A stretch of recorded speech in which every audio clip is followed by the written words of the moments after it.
Hello, everyone, and welcome back to Western Flavors. Before we get into our new episode, let's recap the thrilling events from our last story.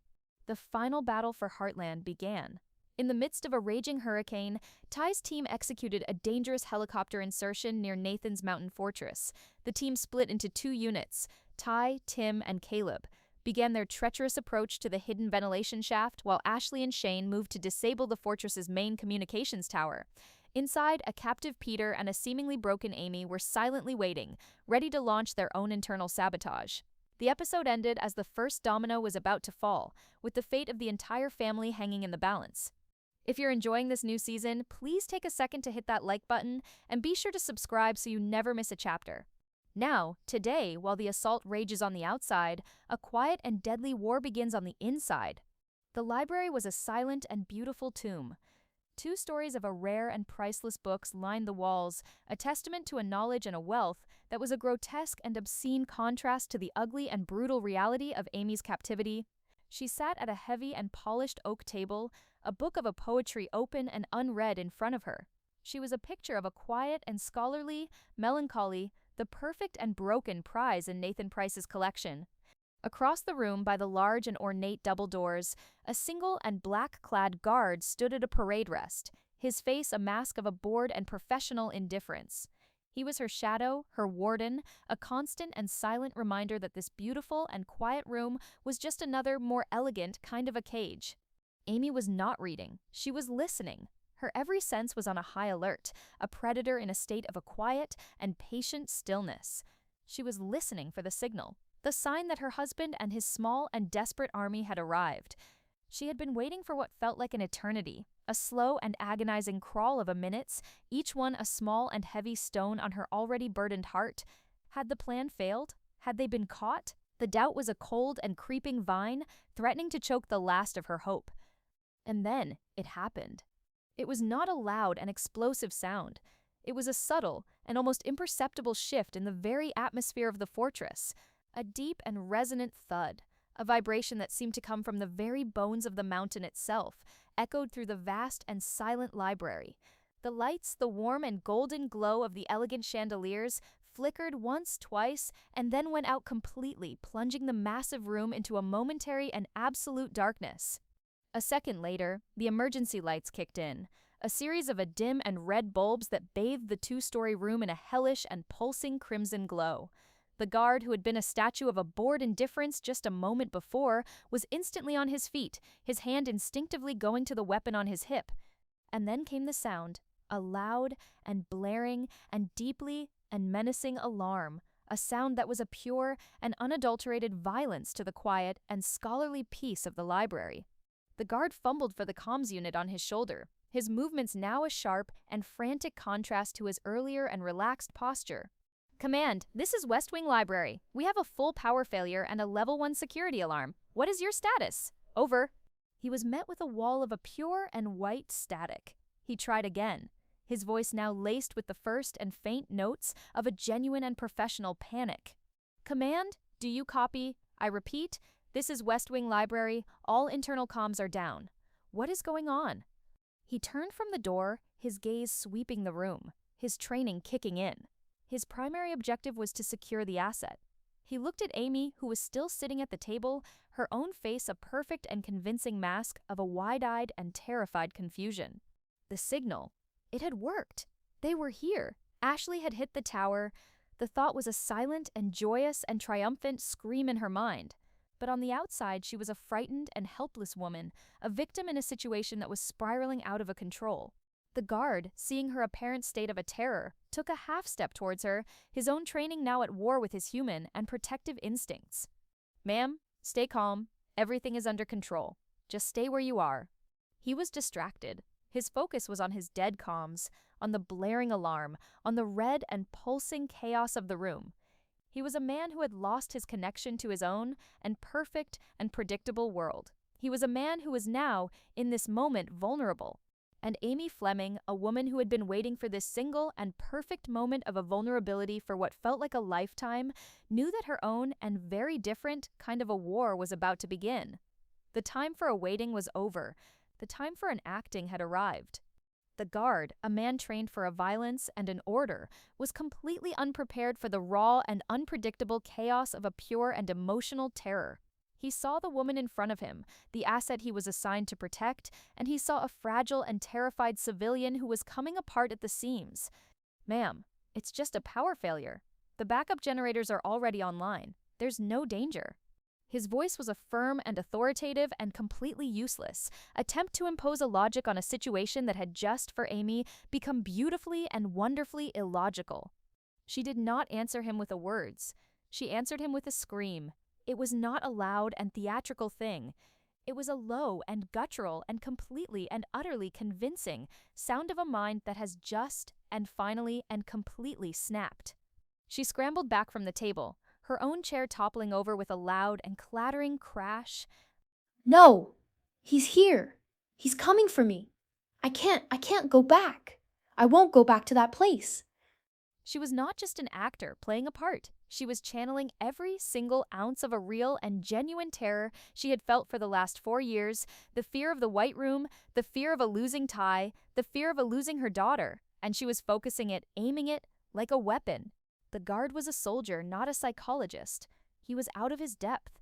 He took a half step towards her, his hands held out in a placating and non-threatening gesture. "Ma'am, please, you need to calm down. No one is coming for you. You are perfectly safe." His attention was now completely and utterly focused on her, on the hysterical and unpredictable woman who was now his primary problem. He was not thinking about the alarms. He was not thinking about the dead comms. He was just a man trying to control a situation that had just and spectacularly spiraled out of his control. And in doing so, he made the one single and fatal mistake she had been waiting for.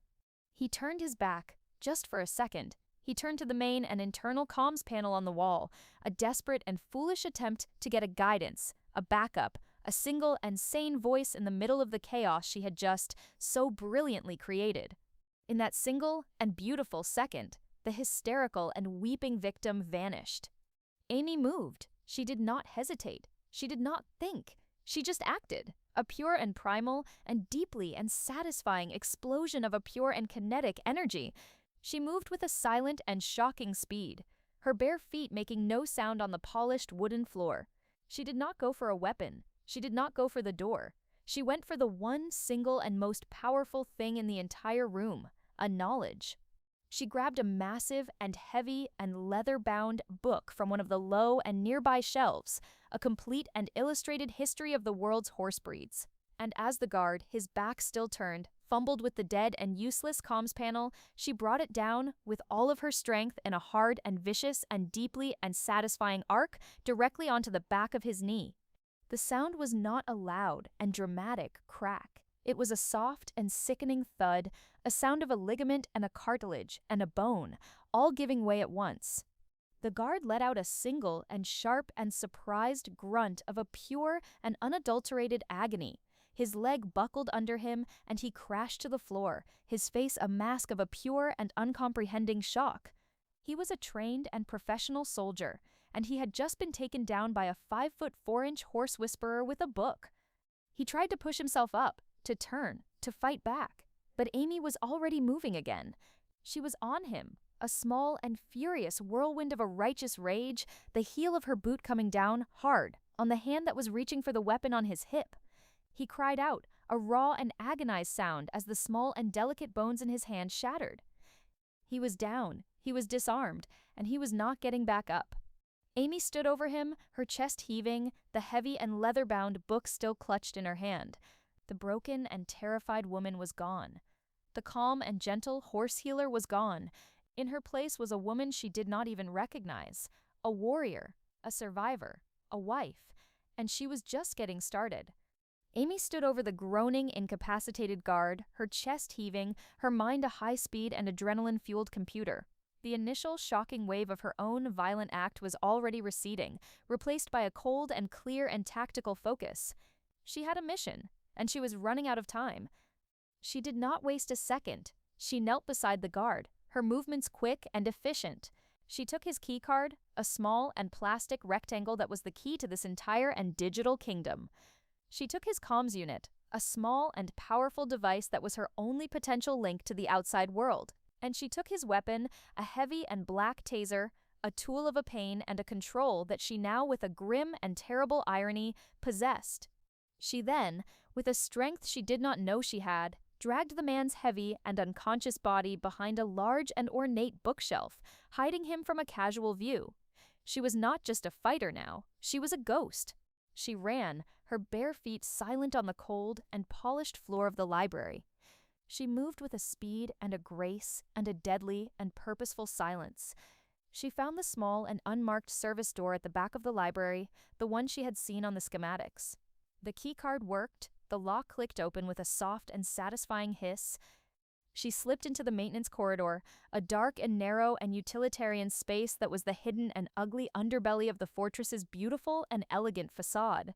The air here was cold and smelled of ozone and a machinery.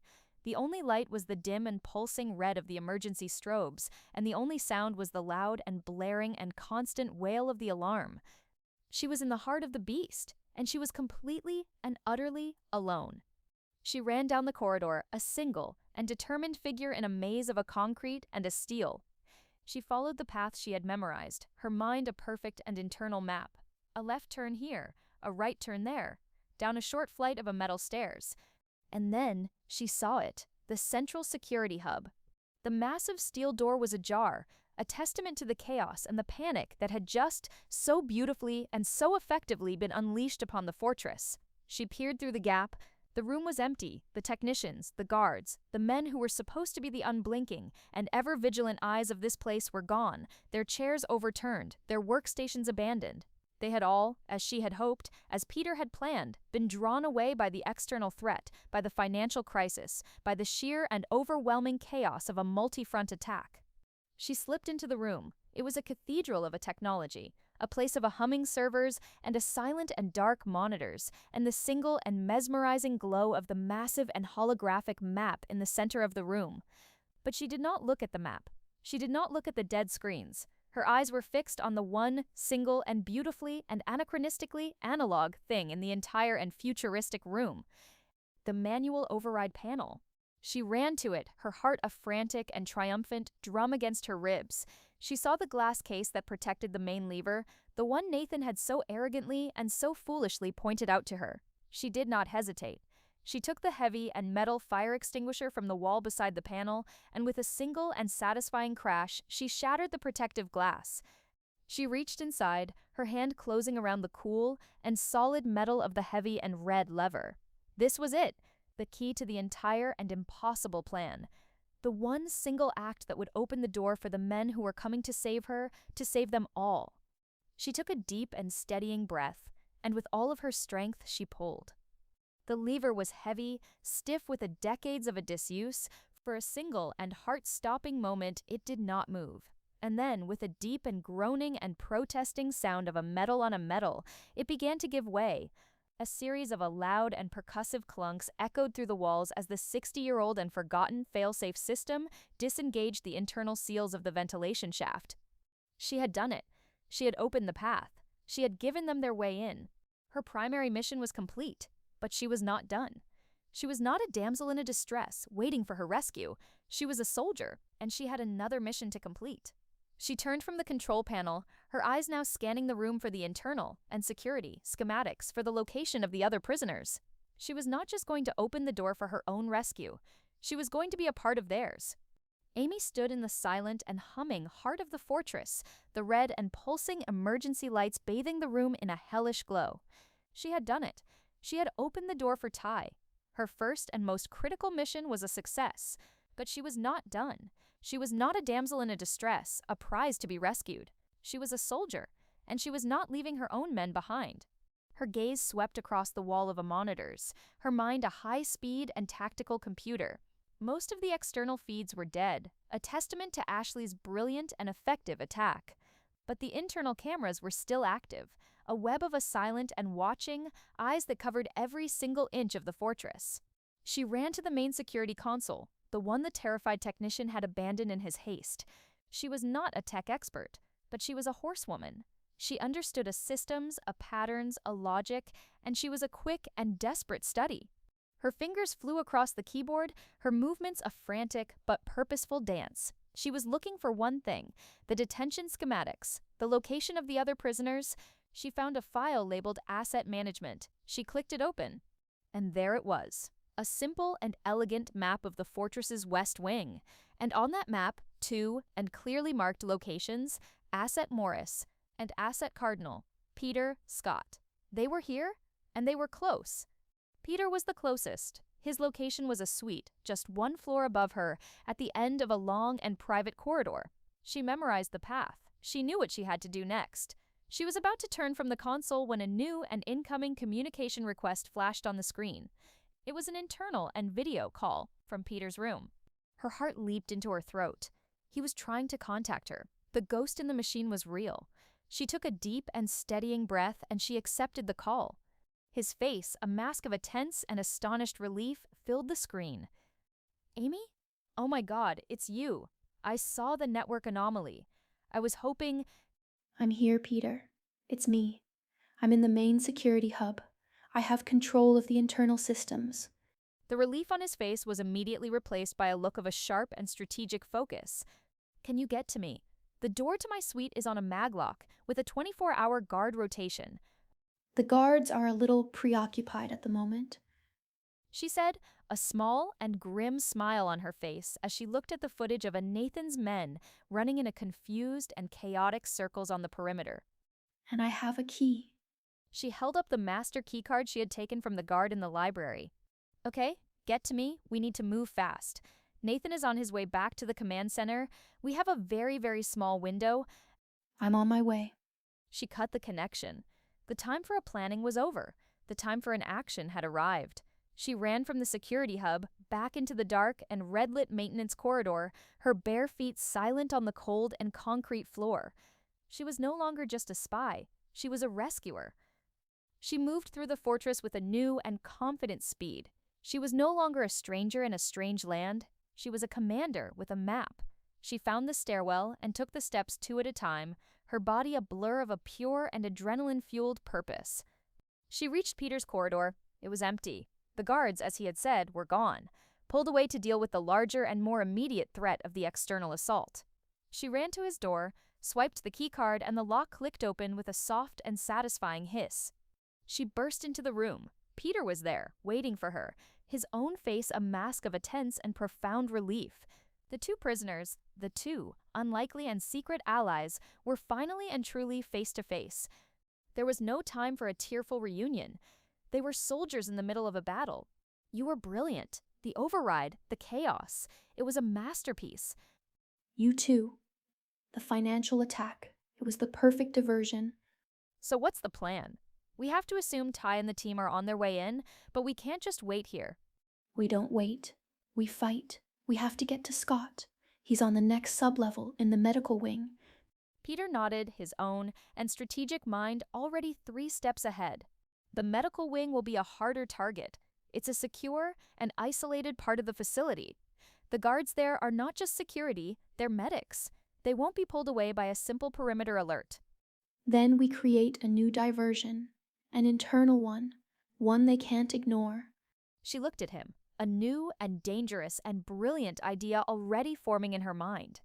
They were no longer just 2 and isolated prisoners. They were a team, a 2-person resistance cell operating from the very heart of their enemy's fortress. The war for Heartland had just, in a single and powerful and completely unexpected moment, opened a new and very dangerous second front.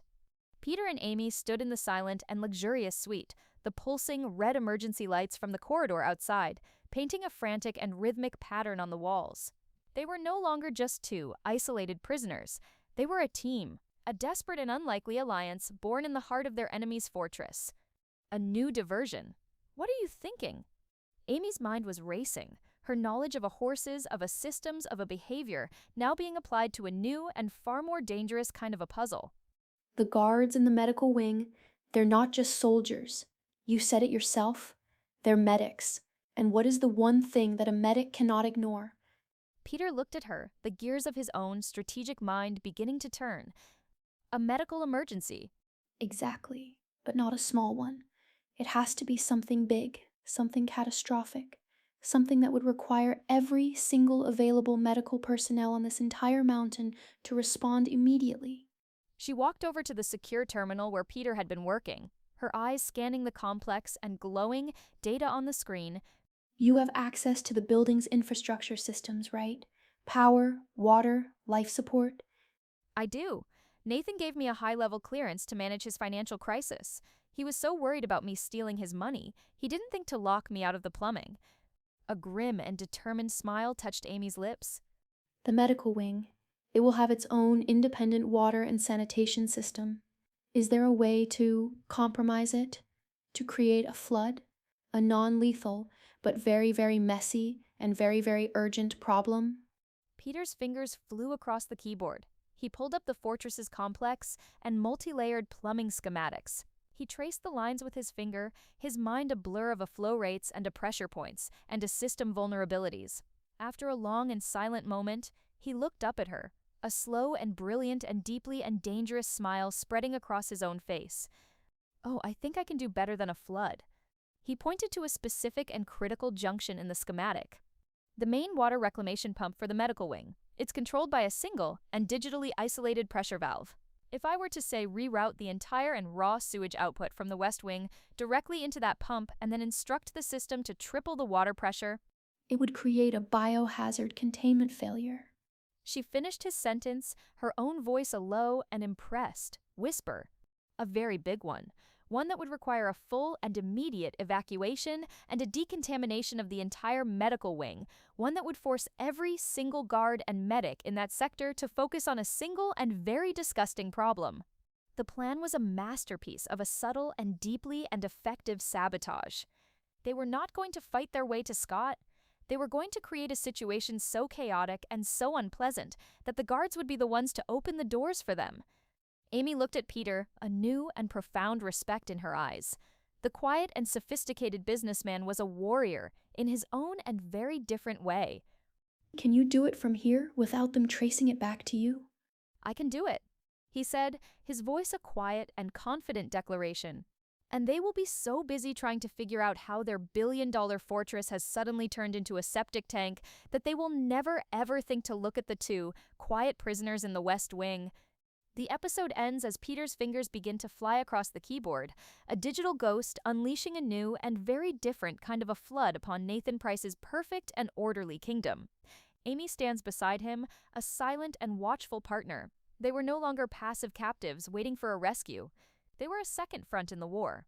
And they were fighting back not with a guns and a fists, but with a knowledge and a courage and a brilliant and deeply and satisfying act of a pure and unadulterated sabotage.